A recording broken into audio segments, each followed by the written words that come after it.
Aujourd'hui, je vous propose un résumé et une analyse de La Perle de Steinbeck. N'oublie pas de t'abonner pour ne rien rater de mes prochaines vidéos et aussi pour m'encourager à continuer. Kino est un pauvre indigène, un jeune pêcheur de perles vivant dans le village mexicain de La Paz. Sa femme, Juana, est forte et dévouée, et leur fils premier-né, Coyotito, est encore un bébé. Bien qu'ils vivent avec l'horrible héritage du colonialisme, Kino et sa famille se contentent de leur vie simple et de leur communauté nourricière. Tout change quand un scorpion pique Coyotito, ce qui soulève la possibilité que l'enfant meure. Parce que le médecin raciste de la ville ne viendra pas dans la partie pauvre de la ville, Kino et Juana transportent Coyotito chez le médecin pour le faire soigner. Kino n'a que 8 petites perles imparfaites à offrir en paiement et le médecin refuse de traiter le bébé. Kino devient furieux, mais Juana prie pour qu'il trouve une perle qui leur permettra de payer le médecin suffisamment pour qu'il accepte de soigner Coyotito. Le lendemain matin, Kino va plonger et trouve la plus grosse et la plus belle perle qu'il ait jamais vue. C'est la perle du monde. Quelques instants plus tard, Kino et Juana se rendent compte que Coyotito semble se rétablir à cause des soins minutieux que lui donne Juana, sa maman. Tout le village se rassemble pour entendre ce que Kino fera de l'argent qu'il gagnera grâce à la perle.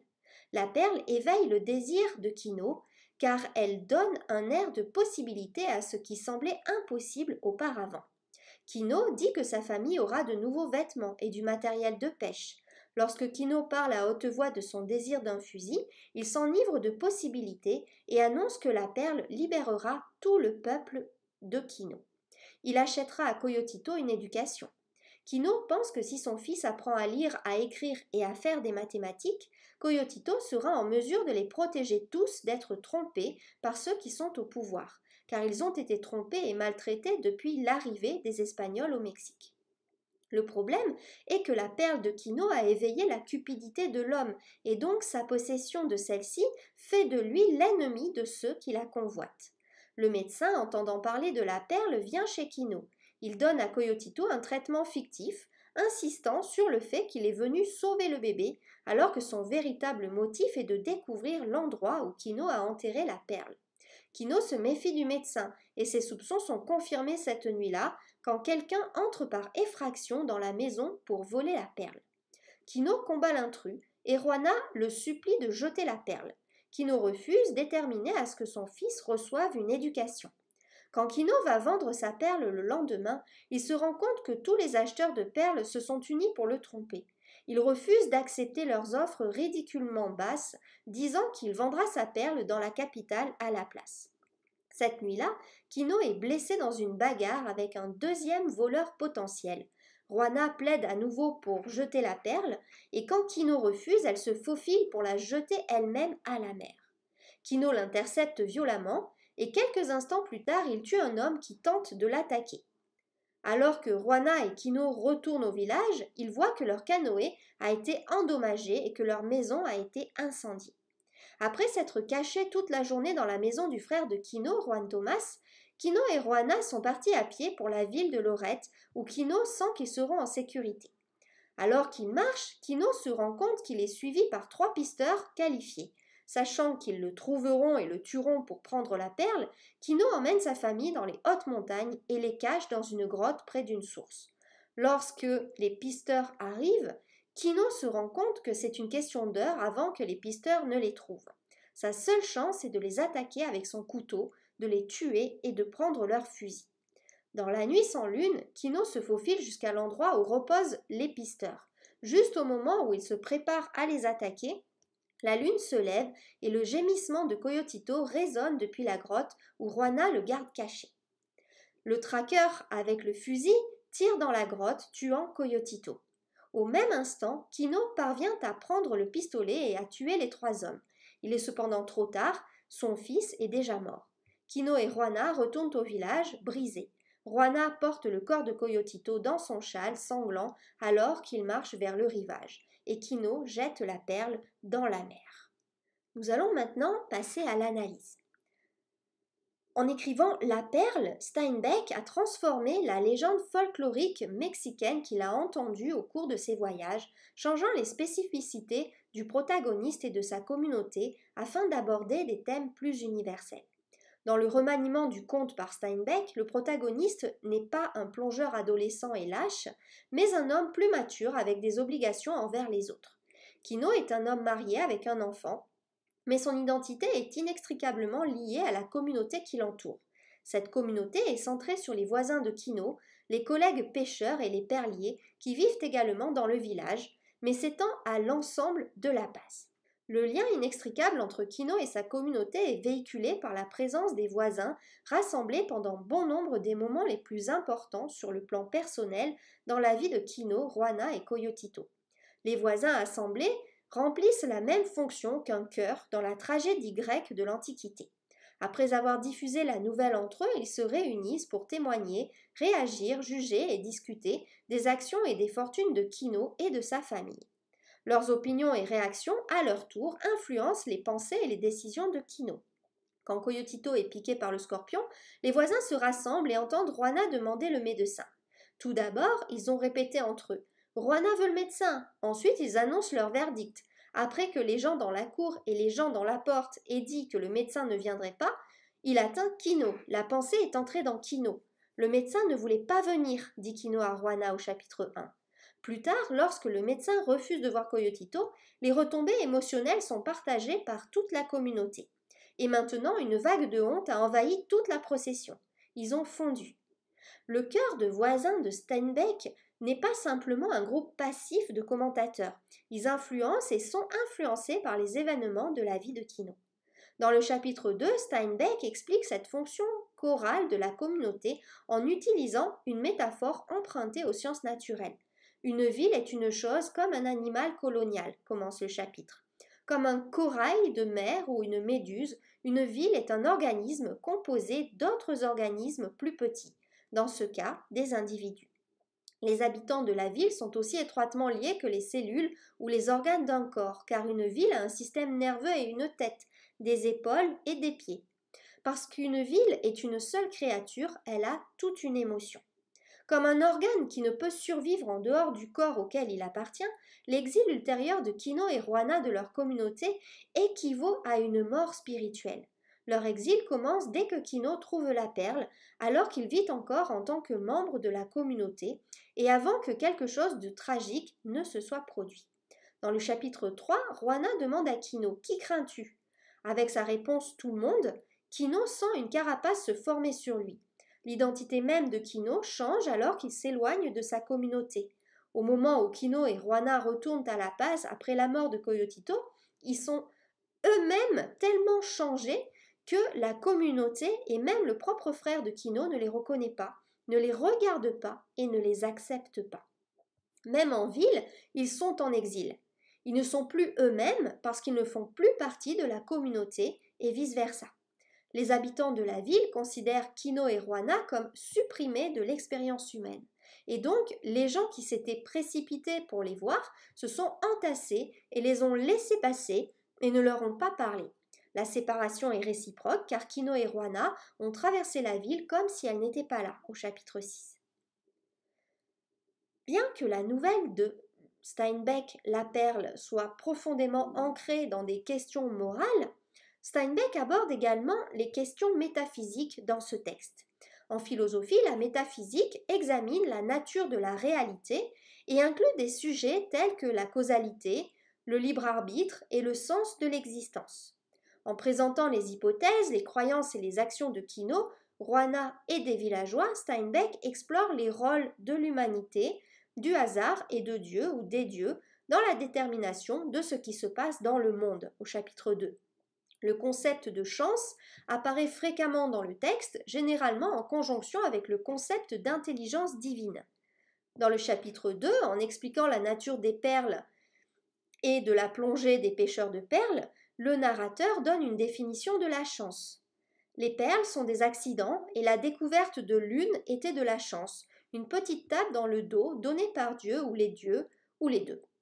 La vision du monde de Kino, Juana et de tous les pêcheurs est délimitée dans cette seule déclaration.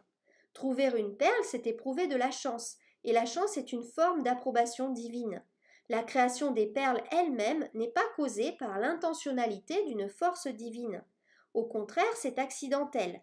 Ces grains de sable enduits se forment à la suite du hasard et non de la volonté du divin ou des actions des hommes. La première implication de cette déclaration est que les événements sont déterminés par l'interaction d'au moins trois forces distinctes: les actions des hommes, la volonté et ou les actions de Dieu ou des dieux et le hasard. La deuxième implication de cette déclaration est que, en raison des forces jumelles du colonialisme et de l'évangélisation chrétienne, il y a une certaine ambivalence dans la cosmologie, c'est-à-dire la croyance quant à l'origine de l'univers, détenue par les pécheurs.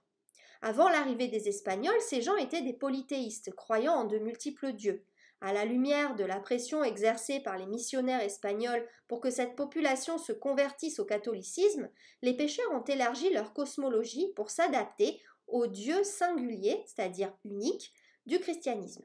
En même temps, ils maintiennent leur croyance précoloniale en un monde contrôlé par de multiples dieux. La relation entre l'humanité, les dieux et le hasard est explorée plus avant alors que le narrateur introduit l'idée de la chanson de la perle qui pourrait être plus loin dans le chapitre 2. Quino entend cette chanson alors qu'il cherche une perle pour payer le médecin pendant que Juana est assise dans le canot au-dessus de lui, priant rageusement. La chance était contre la découverte d'une perle, mais la chance et les dieux pourraient être pour elle, commente le narrateur. Le hasard et la chance sont deux forces distinctes, la chance étant la manifestation de la volonté divine. Les actions, les désirs et même les besoins des hommes n'ont aucune incidence sur le hasard, mais ils peuvent influencer la chance. En fait, Juana exerce la magie de la prière pour forcer la chance, pour arracher la chance des mains des dieux. Les dieux peuvent choisir de donner ou de refuser la chance, mais l'humanité a son propre pouvoir sous la forme de la prière et peut influencer les dieux, et donc sa propre chance par la prière. Néanmoins, l'humanité doit utiliser cette influence avec précaution, car alors que la prière peut apporter de la chance, pour en vouloir trop, on chasse parfois la chance. La situation devient encore plus compliquée au chapitre 3 lorsque Juan Thomas demande à Quino ce qu'il fera de l'argent de la perle. Quino exprime ses intentions à haute voix devant la communauté. Ses plans deviennent de plus en plus audacieux jusqu'à ce qu'il annonce finalement que la perle les libérera tous parce qu'elle achètera à Coyotito une éducation. Un plan, une fois élaboré et visualisé, devient une réalité, commente le narrateur. Mais Quino a immédiatement peur parce qu'il sait que les dieux n'aiment pas les plans des hommes, ni n'aiment pas le succès, à moins qu'il ne vienne par accident. La punition pour un homme qui réussit par ses propres efforts est la vengeance des dieux. Cette vengeance, vraisemblablement, est que les dieux ne refuseront pas seulement la chance, ils renverseront complètement la fortune d'un homme. Au fur et à mesure que l'intrigue avance, Quino affirme de plus en plus sa propre volonté, refusant d'être trompé ou dépouillé de la perle, même lorsqu'elle apporte de plus en plus de mal et de destruction dans sa vie. Cette destruction, par laquelle Quino perd tout ce qui est de valeur dans sa vie, est la vengeance des dieux. Il y a un autre aspect très important, c'est le changement de l'ordre social. La tragédie au cœur de la perle, l'exil de Juana et Quino et la mort subséquente de leur fils Coyotito, provient de la détermination de Quino à contester l'ordre social dominant. Parmi les visions que Quino voit se refléter dans la surface brillante de la perle, la plus convaincante est celle qui transcende ses propres intérêts personnels. La perle fait ressortir le plus grand désir de Quino, que les abus, la tricherie et l'assujettissement que son peuple a enduré à la suite du colonialisme prennent fin. Quino croit que son peuple peut renverser cette structure de pouvoir et se responsabiliser en apprenant à lire et à faire des mathématiques. Cela leur donnera accès à l'information et aux connaissances. Ils ne seront plus pris au piège de leur ignorance, forcés de faire confiance à ceux qui sont au pouvoir et qui choisissent de leur raconter ce qui les arrange. La perle rendra cela possible car elle permettra à Quino de payer pour l'éducation de Coyotito. Lorsque le prêtre dit à Quino au chapitre 3 que selon les livres il porte le nom d'un grand-père de l'Église, Quino ressent la présence du mal. Il ne peut pas être sûr que le prêtre soit sincère ou non. Il regarde son fils en bas âge et le rêve de l'autonomisation par l'éducation est né. Un jour, ce garçon saurait ce qu'il y avait dans les livres et ce que les choses n'étaient pas. Quelques instants plus tard, Kino parle de cette intention. Coyotito apprendra à lire, à écrire et à faire des maths. Et ces choses nous rendront libres parce qu'il les saura et à travers lui, nous les saurons.